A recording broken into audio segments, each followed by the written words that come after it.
Et si les entreprises changeaient radicalement leur manière de fonctionner? Et si elles étaient gouvernées par des algorithmes? Et si elles dépassaient les frontières?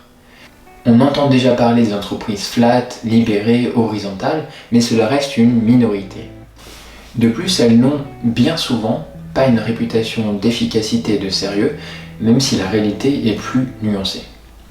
Dans le monde des cryptos, des entrepreneurs radicaux ont imaginé une nouvelle forme de structure, les DAO ou les organisations autonomes décentralisées.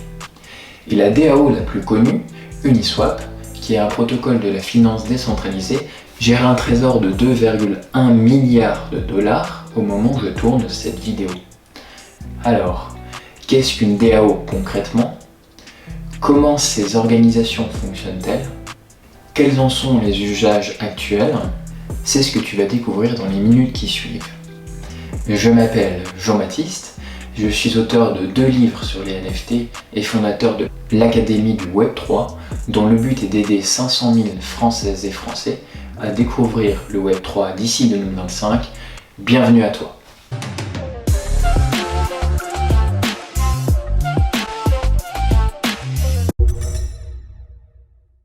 Si tu me connais, tu sais que j'aime revenir aux sources d'un concept. Je suis donc obligé, par ma nature, de te parler de la première fois dont les DAO ont été mentionnés. C'était en 2013 dans Bitcoin Magazine. Le cofondateur d'Ethereum, Vitalik Buterin, théorise dans 3 articles ce qu'est la Decentralized Autonomous Organization. Je les ai lus. C'est difficile, technique, incroyablement complexe. Et j'aimerais t'en partager la substance avant de te donner une définition plus simple de la DAO d'ici 2 minutes. Quand j'ai enfin compris ce que voulait dire Vitalik, j'ai trouvé que ses idées étaient révolutionnaires. Je te laisse découvrir. Dans ses articles, Vitalik propose d'étendre les contrats intelligents à l'entreprise. Il veut intégrer la mission d'entreprise dans le code. Comme les applications financières intelligentes valident les prêts dans les protocoles décentralisés sans organisme central de contrôle, Vitalik imagine une organisation où toutes les décisions seraient validées par un code, conformément à la mission de l'entreprise, avec une aide limitée des humains.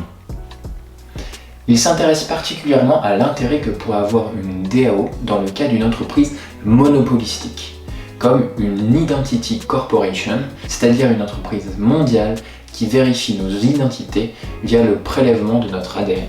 Donc une entreprise très sensible au niveau des données qu'elle détient. Pour Vitalik, ce type d'entreprise est dangereux si elle est contrôlée par un gouvernement ou par une entreprise privée. Car ces organisations humaines peuvent être corrompues et peuvent profiter de leur monopole pour extraire trop de valeur aux individus. Vitalik propose alors de créer une DAO organisée autour d'un contrat intelligent et d'une intervention humaine limitée aux fonctions de validation basiques. Si on reprend l'exemple de l'Identity Corp, des salariés partout dans le monde s'occuperaient uniquement du prélèvement, d'autres s'occuperaient de la validation des identités, et un contrat intelligent unirait l'ensemble, évitant les erreurs. Les individus posséderaient les parts de l'entreprise sous forme de tokens. De cette manière, cette entreprise ne pourrait ni extraire trop de valeur, ni être compromis par l'erreur humaine.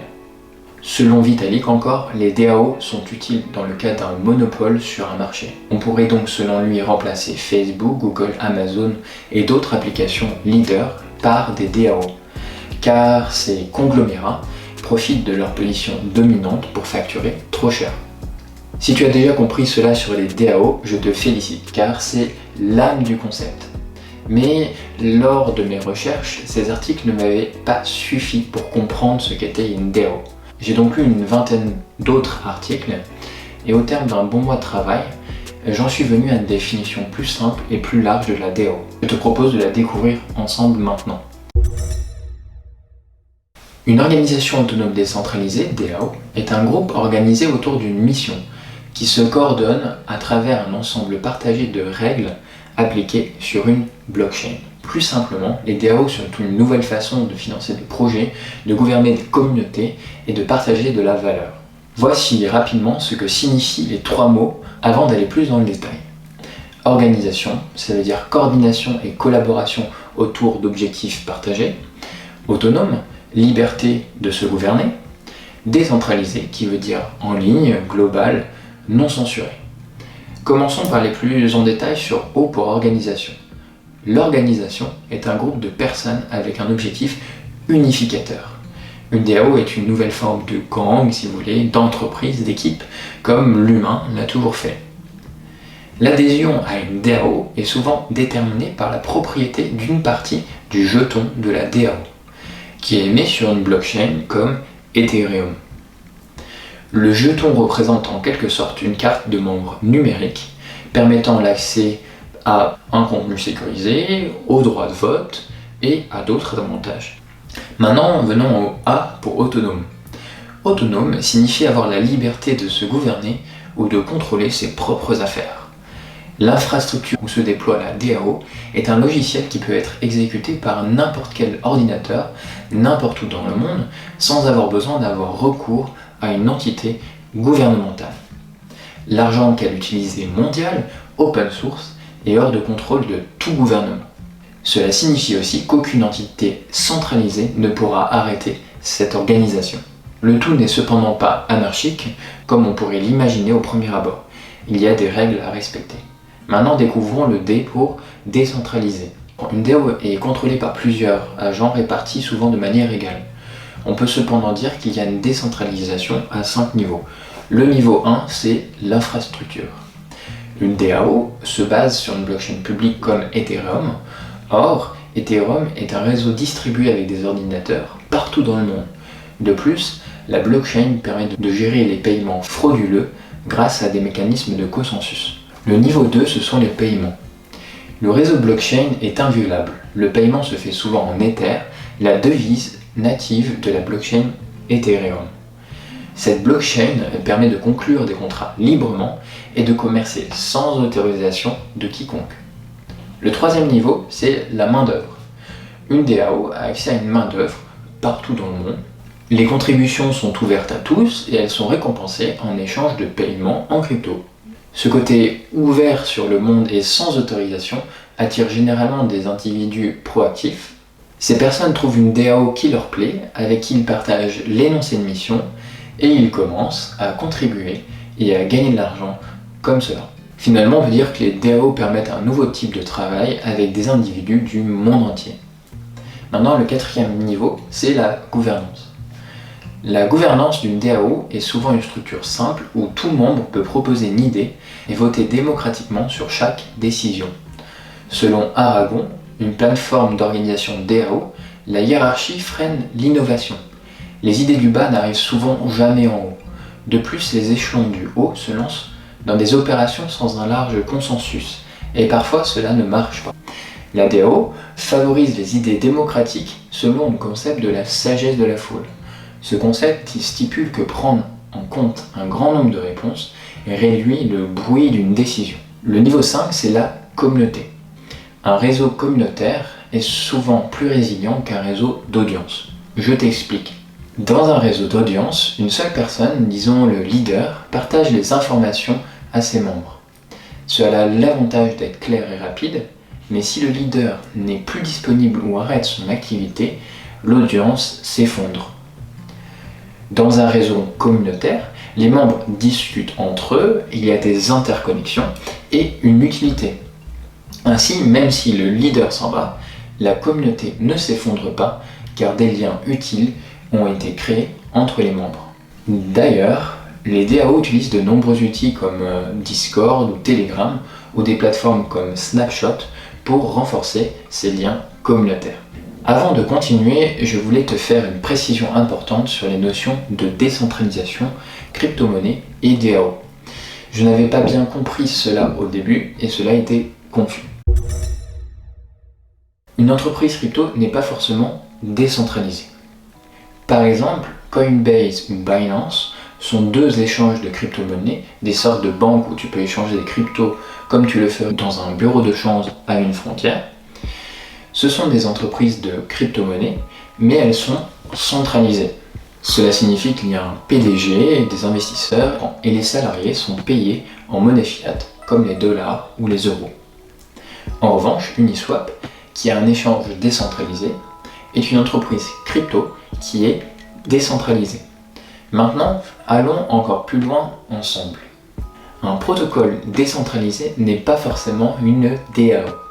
Par exemple, dans son essai The DAO of DAOs, Packy McCormick, un VC américain passionné du Web3, souligne la différence entre SushiSwap et Uniswap. SushiSwap et Uniswap sont des entreprises de crypto-monnaies décentralisées. Sauf que Uniswap s'organise en tant que DAO, tandis que SushiSwap, oh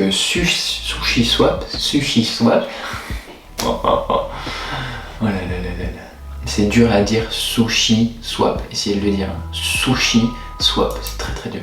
Donc, j'y retourne. Sauf que Uniswap s'organise en tant que DAO, mais pas SushiSwap, qui a une équipe dédiée pour le projet. Tu l'as compris, une DAO émet un token pour répartir le pouvoir décisionnel et les récompenses financières.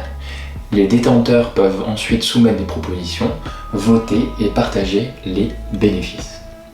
J'aime l'idée que la blockchain, les NFT, le métaverse, les contrats intelligents, les protocoles DeFi et les DApp pour applications décentralisées sont des outils. Et les DAO sont les groupes qui les utilisent pour créer de nouvelles choses. Une DAO est donc, selon moi, une version Web3 de l'entreprise ou d'une communauté.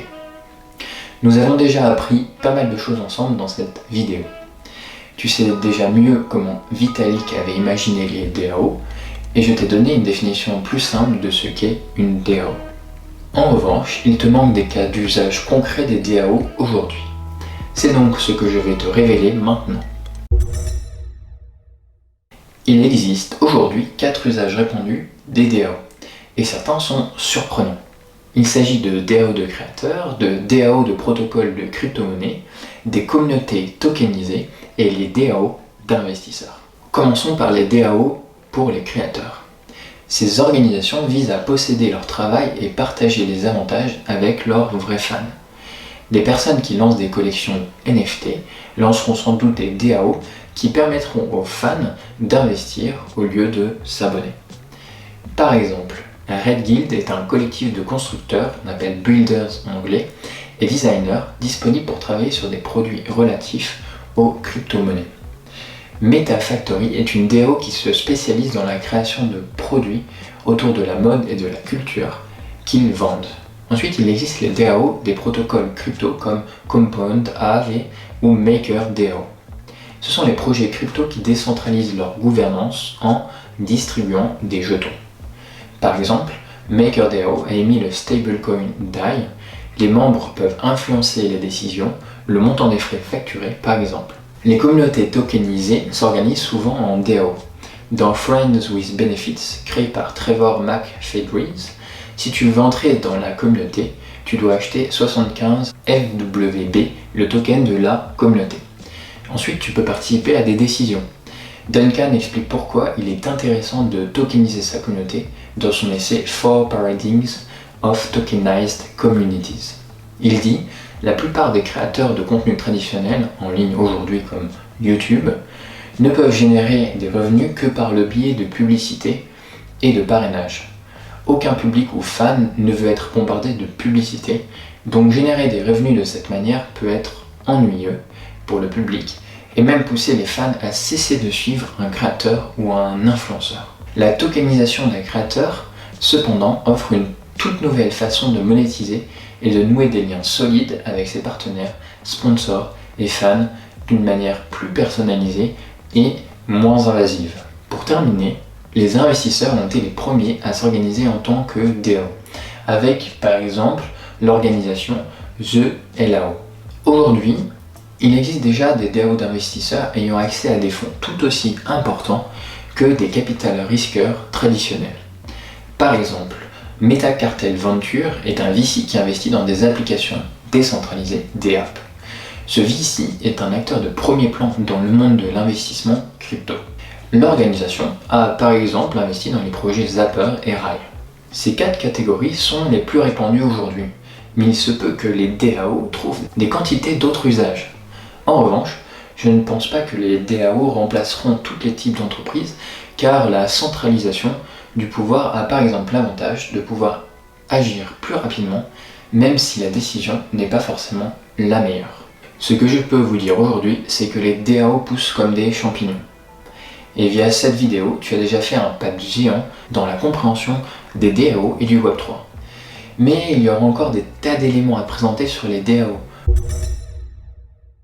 Les DAO ont des outils comme Aragon, DAO House, DAO Stack pour s'organiser. Les DAO recrutent de plus en plus avec des énormes besoins en développeurs, gestion de trésorerie, community manager, création de contenu. De plus, tu peux entrer et travailler dans une DAO le temps que tu souhaites, des missions ponctuelles ou contrats indéterminés. Si tu veux approfondir ce sujet, je te recommande de candidater à mon bootcamp l'Iliade, où nous voyons tout cela en détail. L'Iliade est une expérience pédagogique en petits groupes de 20 personnes, alliant théorie et pratique, live et vidéo enregistrées pour t'aider à explorer le Web3.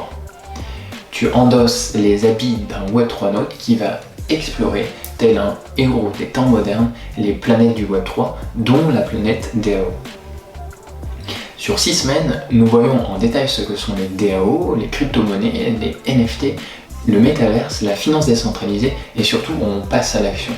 On investit dans les cryptos dans des sites sécurisés, on crée ensemble un NFT, on visite le métaverse, on intègre des DAO et on fait nos premiers pas dans la finance décentralisée. Si tu es intéressé, tu peux candidater en cliquant sur le lien dans la description. En revanche, si tu n'es pas intéressé par le bootcamp mais que tu as aimé la vidéo, n'hésite pas à liker pour le soutien, c'est le pouce bleu juste en dessous, et suivre l'Académie du Web3 sur YouTube pour plus de vidéos sur le Web3. A très vite.